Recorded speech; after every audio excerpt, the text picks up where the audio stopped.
Does your figures look very static, not full of actions, and you're worried of adding figures in your watercolors?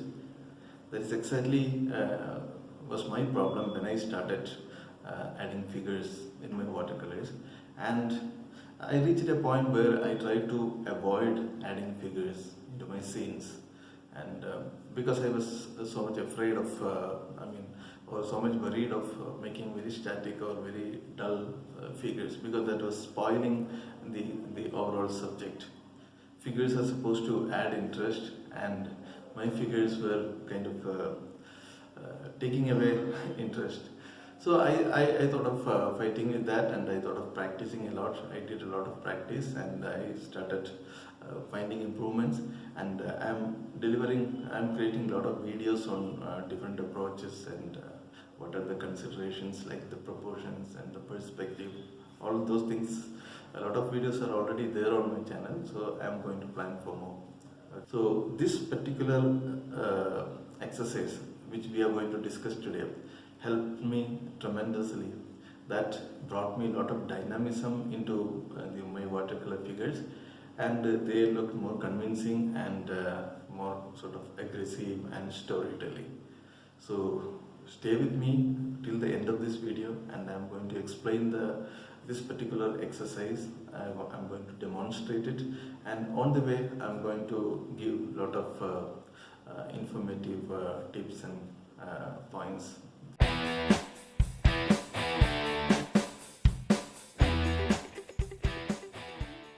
See, when we paint figures performing actions, we need to have, within ourselves, we need to have a lot of ideas of figures in different moments, performing different actions.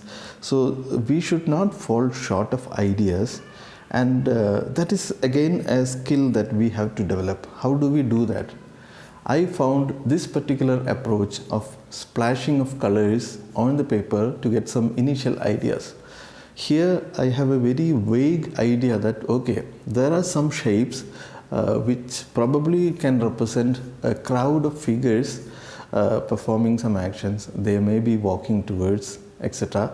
So with that vague idea, I have splashed my some colors on the paper, and all those unwanted distracting dots I am taking out with the help of a tissue paper, and the accumulated colors I am pulling it down. Now while pulling it down, I am at the back of my mind, I am thinking of some shape. It should be readable as some figures.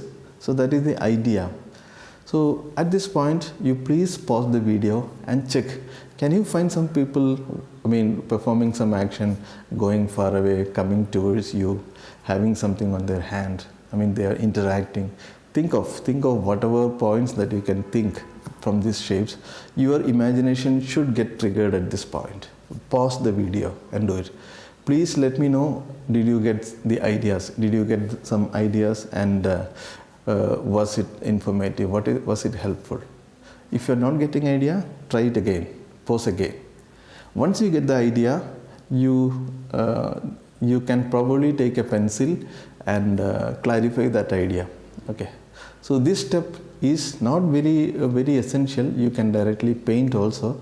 Many times I do work with pencil, and many times I avoid this.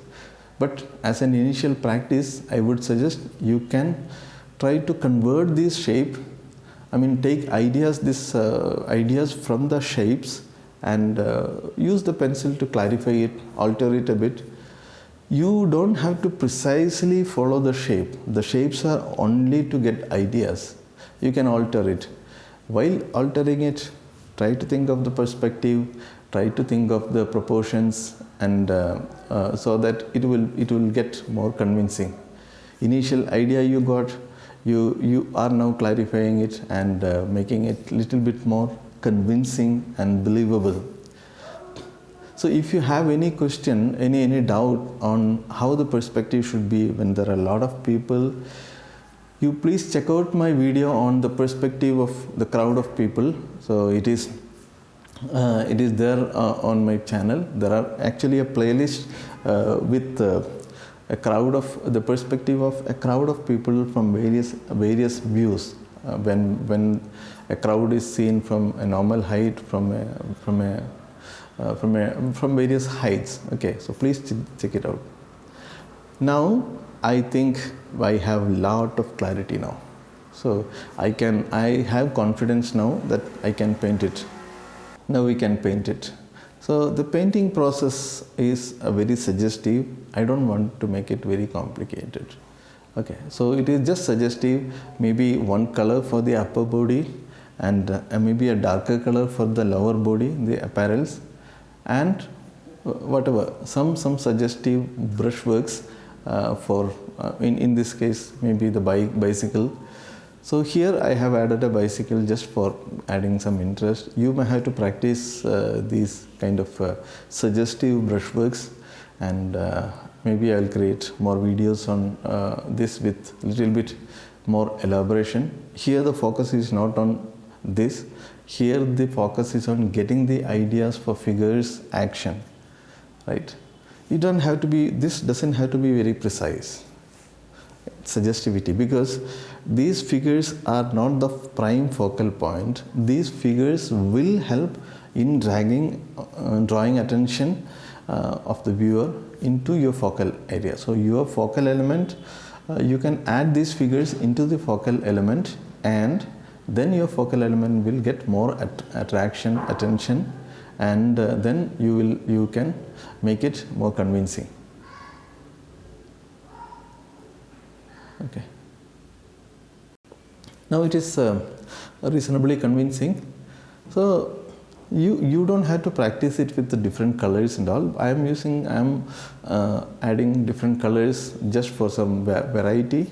You can have, I mean, whatever color you have, you can use that one. The idea that I generally use is, I use lighter color for the upper body and darker color for the lower body, and while suggesting the leg movement in particular, I don't make them equal height, equal length, because when you walk forward or back, I mean, or side or whatever it is, so usually the legs are at different distance, legs have different bends, so the perspective will play a role and the leg length will differ. Okay, here probably this is a lady figure, and you can suggest she moving forward, or I mean it is see, let us leave the storytelling part. I mean, what is the actual story? Let the viewer decide that. We will guide them with various figures doing different actions, and how they what kind of a story is read by the viewer. Let the viewer decide. Okay, you are helping them, you are guiding them to trigger their thinking process, their curiosity. Okay, so I think, yeah, these are some kind of actions. So for this, I have used a cold pressed watercolor paper, 300 GSM, and I am using a round brush for this. For the initial splashing, I used a soft round brush, and I in fact used a Chinese calligraphy brush. But you could use any soft brush with a lot of hairs. I mean, it should hold a lot of water, then only the splash will happen on the paper. If your brush is very thin, there is nothing to fall from. I mean, the colors are not enoughly, held by the brush, and you will not get good amount of splash.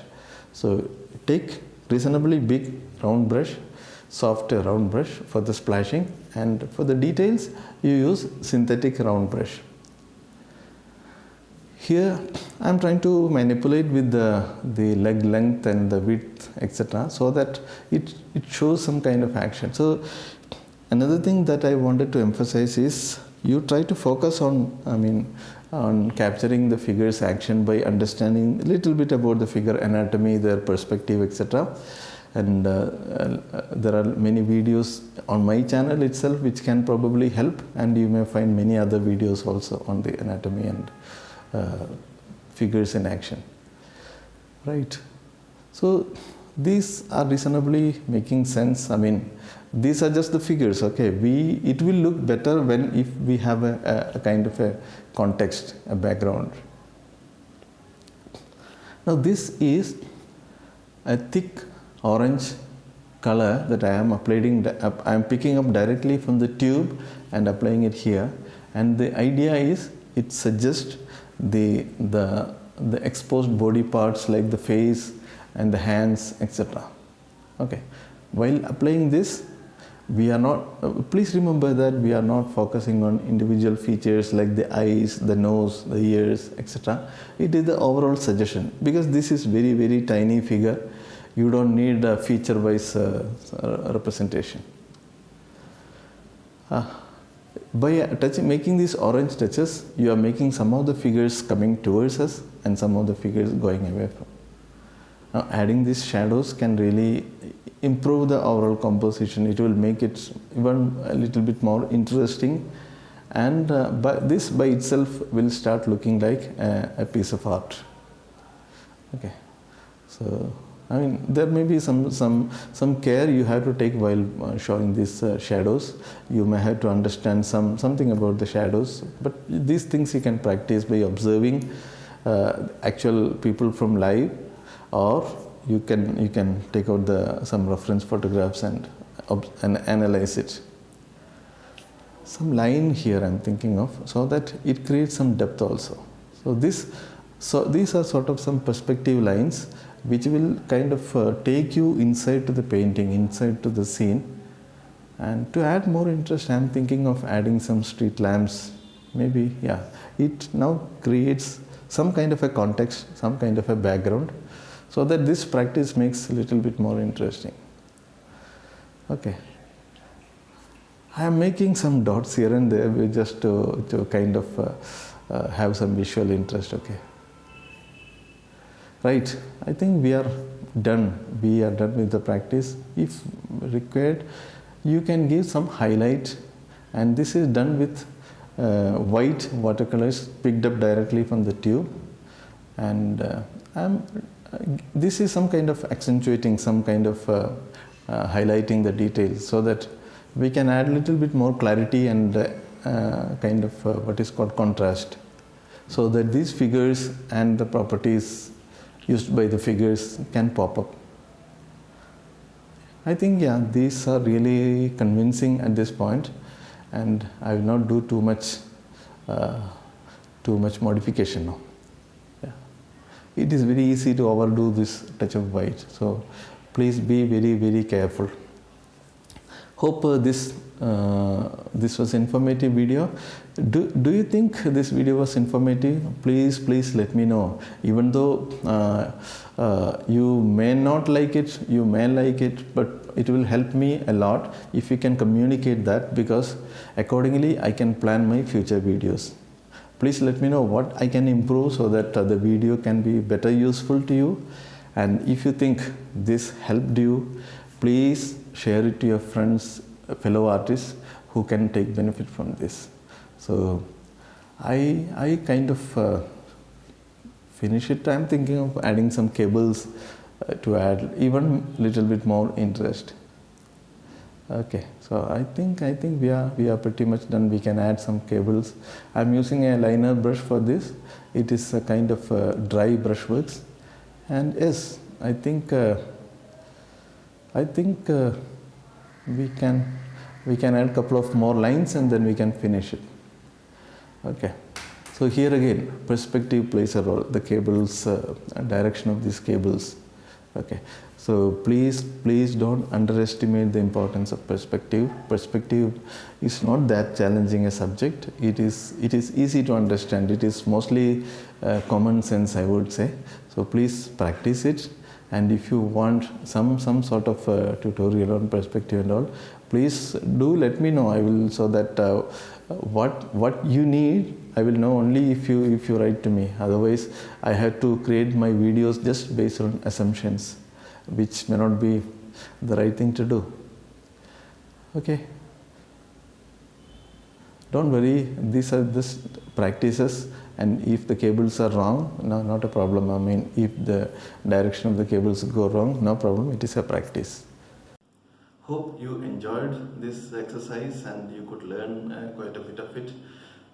Please remember that in the first attempt or in the initial few attempts, you are not going to succeed. it takes quite a bit of effort, quite a bit of practice to get used to this approach and to be free within yourself. So in initial attempts, we will still be conscious within ourselves, and your figures may not look as dynamic as it would look after a few amount of practice. So please do practice. Please don't get disappointed. I had the same problem. I was very disappointed, but I still somehow thought of persisting and continuing with the practice. And to be frank, this particular exercise helped me a lot. So hope you will also find some improvements. If you have any questions or suggestions or comments, please do let me know in the comment box below. And if you think this helped you and this was informative, please do subscribe to my channel and press the bell notification.